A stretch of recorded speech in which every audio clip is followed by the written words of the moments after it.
बिना बुनियाद के इमारत नहीं बन सकती, बिना बीज के वृक्ष की कल्पना नहीं की जा सकती। हमें यदि अपने पुरुषार्थ की इमारत खड़ी करनी है, अपनी सफलता का वृक्षारोपण करना है, तो बुनियाद ढूंढनी होगी, बीज ढूंढना होगा। कामयाबी कोई हवाई किला नहीं है जो बिना किसी आधार के झूल रहा है। यह एक ट्रांसफर ऑफ एनर्जी है, वो बिजली का करंट है जिसे किसी न किसी वॉल सॉकेट की जरूरत पड़ती है। तार हवा में लहराने से बिजली नहीं आ जाती, किसी इलेक्ट्रिक सोर्स से जुड़ के ही वो जीवित होता है, जीवंत होता है। मैं और आप सिर्फ एक तांबे का तार हैं जो रद्दी में बिक जाएगा अगर हमने अपना करंट नहीं ढूंढ लिया। नमस्कार, मैं हूं मनोज मुंतशिर और मैंने जीवन भर ये करंट अपने महापुरुषों से उधार लिया है। आपके लिए भी मेरा यही परामर्श है, अपने बड़ों से सीखें, भारत और विश्व की महान विभूतियों से सीखें। आज हम बाबा साहब भीमराव अंबेडकर से सीखेंगे।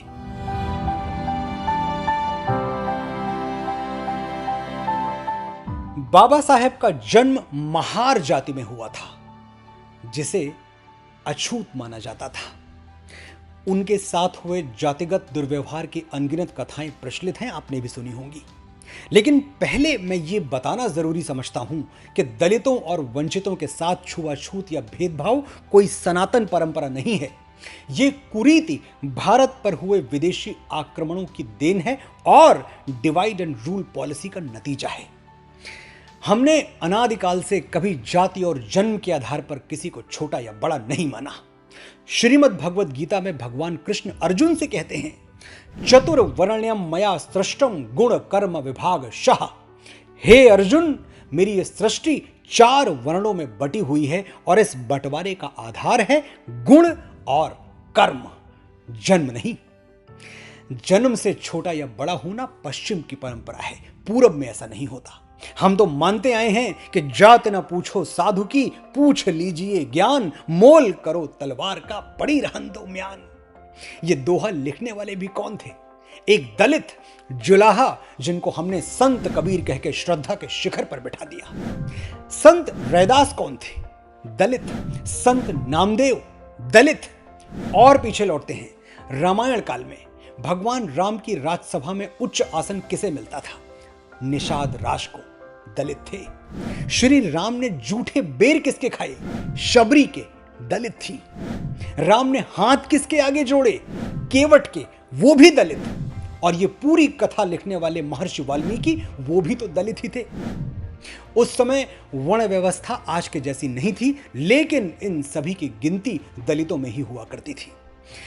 हमारी श्रद्धा और विनम्रता की पराकाष्ठा यह है कि हम सुबह बिस्तर से उठते हैं तो धरती पर पांव रखने से पहले धरती से भी क्षमा मांगते हैं। समुद्र वसने देवी पर्वत स्तन मंडले, विष्णु पत्नी नवस्तुभ्यम पाद स्पर्शम क्षमस्वमेव। हे देवी धरती, तुमने समुद्र रूपी वस्त्र पहने हैं, पर्वत तुम्हारा आंचल है, तुम श्री हरि विष्णु की पत्नी हो, तुम्हें नमन है, अभिनंदन है, और हम तुम्हें अपने पैरों से स्पर्श कर रहे हैं, इसके लिए हमें क्षमा करना देवी। जीव तो क्या, निर्जीव के लिए भी आदर रखने वाली सनातन संस्कृति किसी मनुष्य को छोटा या बददलित कैसे मान सकती है? इतिहास के पन्ने पलटकर देखिए तो पता चलेगा कि हमारे स्वर्णिम अतीत पर कुछ आतताइयों ने जातिवाद का प्रहार किया और ये अफवाह फैला दी कि हम तो शुरू से ऐसे ही थे। मैं आधिकारिक रूप से ये कहना चाहता हूं कि जो ऊंच नीच में विश्वास रखता है, जाति को भेदभाव का आधार मानता है, वो सनातन मूल्यों से अपरिचित है और भारतवर्ष की गौरवशाली वैदिक परंपरा को न तो पहचानता है, न जानता है, न उसका आदर करता है। दुर्भाग्य से बाबा साहब का जन्म उसी कालखंड में हुआ जब हम विदेशियों के प्रभाव में जी रहे थे। समाज की व्यवस्था में ऐसा विष घुला हुआ था कि बाबा साहब को जाति का छोटा माना जाता था और स्कूल में उन्हें बाकी विद्यार्थियों के साथ कक्षा में बैठने की अनुमति नहीं थी। वो कक्षा से बाहर बैठकर पढ़ते थे। स्कूल में जो पानी पीने का घड़ा था, उसको छूने की भी मनाही थी। प्यास लगने पर बाबा साहब को तब तक इंतजार करना पड़ता था जब तक कोई चपरासी आकर उन्हें पानी न पिला दे। अब अगर मैं आपसे कहूं कि यही बालक जिसे क्लास में नहीं बैठने दिया गया। आगे चलकर वो 9 भाषाओं का ज्ञाता बना। 32 डिग्रियां थी उनके पास। विदेश जाकर अर्थशास्त्र में पीएचडी करने वाले वो पहले भारतीय थे और हमारे महान भारतीय संविधान का निर्माण करने वाली समिति के अध्यक्ष भी यही बाबा साहब अम्बेडकर थे। कहाँ वो स्कूल, वो क्लास के बाहर बैठना, वो पानी का मटका न छूना, वो गरीबी, वो असमर्थता, और कहाँ ख्याति और सम्मान का ये शिखर। अरे पर्वत, तू कल तक जिसकी लाचारी पे हंसता था, तेरी चोटी पे बैठा है वही बैसाखियां लेकर। बाबा साहब की उन्नति अविश्वसनीय लगती है। सब सच है लेकिन झूठ जैसा लगता है, क्योंकि यह मानना कठिन है कि अपने आत्मबल और प्रतिभा से कोई अपने भाग्य की रेखाएं इस तरह बदल सकता है। मेरा विश्वास है कि बाबा साहब स्वाभिमान और संकल्प का वही रक्त लेकर जन्मे थे जो 5000 वर्ष पहले कर्ण की धमनियों में दौड़ रहा था। जाति, हाय री जाति, कर्ण का हृदय क्षोभ से डोला। कुपित सूर्य की ओर देख वो वीर क्रोध से बोला, जाति जाति रटते जिनकी पूंजी केवल पाखंड, मैं क्या जानूं जाति, जाति हैं ये मेरे भुजदंड। पूछो मेरी जाति, शक्ति हो तो मेरे भुजबल से, रवि समान दीपित ललाट से और कवच कुंडल से। पढ़ो उसे जो झलक रहा है मुझ में तेज प्रकाश, मेरे रोम रोम में अंकित है मेरा इतिहास।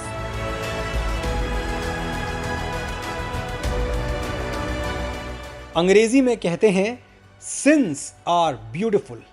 अधर्म बड़ा आकर्षक होता है, बड़ी जोर से अपनी ओर खींचता है, खास तौर से उसे जो सक्षम हो, जिसके हाथों में ताकत हो।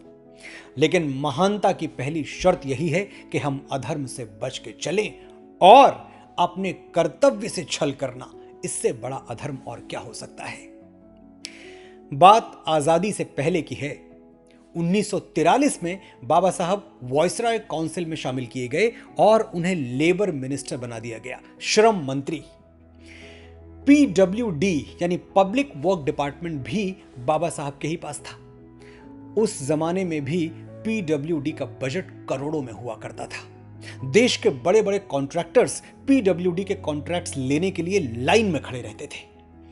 कॉन्ट्रैक्ट्स किसे मिलेंगे, यह फैसला बाबा साहब के हाथों में था, उनकी कलम में था। बाबा साहब के बेटे थे यशवंत राव। एक दिन दिल्ली के एक कॉन्ट्रैक्टर ने यशवंत राव से संपर्क किया और कहा, अपने पिताजी से कह के मेरा कॉन्ट्रैक्ट पास करवा दो। कमीशन के तौर पे मैं अपनी फर्म में आधा हिस्सा देने को तैयार हूं। आधा हिस्सा यानी उस जमाने में भी कई कई कई करोड़। यशवंत राव स्वभाव से काफी सीधे साधे थे। संदेश लेकर मुंबई से चल पड़े और दिल्ली आ गए बाबा साहब के पास। बाबा साहब ने यह प्रस्ताव सुना तो कहा, मैं इस कुर्सी पर समाज का उद्धार करने बैठा हूं, अपने बच्चे पालने के लिए नहीं। यह प्रलोभन जिसने तुम्हें दिया वो तो अपराधी है ही, तुम इस प्रलोभन के संदेश वाहक बने, मेरे लिए तुम भी अपराधी हो। बाबा साहब ने फौरन यशवंत राव को वापस मुंबई रवाना कर दिया। कहते हैं उन्होंने अपने बेटे को एक गिलास पानी तक नहीं पूछा और यशवंत राव भूखे प्यासे लौट आए। यह है कर्तव्य के प्रति निष्ठा। जो पुत्र मोह में अंधा हो जाता है वो धृतराष्ट्र बन जाता है, और जो अपने यश को अकलंकित रखता है वो श्री राम कहलाता है। वाल्मीकि रामायण में श्री राम स्वयं कहते हैं, न भीतो मरणा दस्मी केवलम दूषितम यशः। मुझे मृत्यु का भय नहीं है, केवल अपयश का भय है। बाबा साहब जानते थे कि धन दौलत और माया का स्थान कर्तव्य के आगे शून्य है। लालच की कालिख से उन्होंने अपनी उज्जवल कीर्ति को धूमिल नहीं होने दिया। उन्हें आभास था कि विजय तन की घड़ी भर की दमक है, इसी संसार तक उसकी चमक है। भुवन की जीत मिटती है भुवन में, उसे क्या खोजना गिरकर पतन में। शरण केवल उजागर धर्म होगा, सहारा अंत में सत्कर्म होगा।